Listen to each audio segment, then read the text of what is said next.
லேவியராகமம் 22ஆம் அதிகாரம். கர்த்தர் மூசையிடம் அதிகாரத்தில் பேசுகிறார்.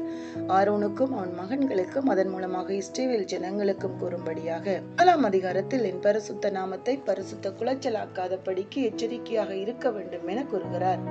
அதே நேரம் யாரும் தீட்டுப்பட்டிருக்கும் போது பரிசுத்தமான காணிக்கைகளை தொடவோ உண்ணவோ கூடாது என தேவன் கட்டளையிடுகிறார். தேவனுக்கு கொண்டு வரப்படும் பலிகள் குறையில்லாதவையாக இருக்க வேண்டும் என கூறப்படுகிறது. அதாவது பலதுள்ள ஒன்றையும் செலுத்த வேண்டாம் என கூறுகிறார்.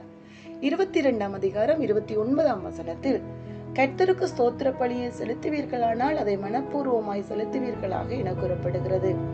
பிரியமானவர்களே, தேவன் பரிசுத்தர். அவரை ஆராதிக்கும் நாமும் பரிசுத்தமாக வாழ வேண்டும்.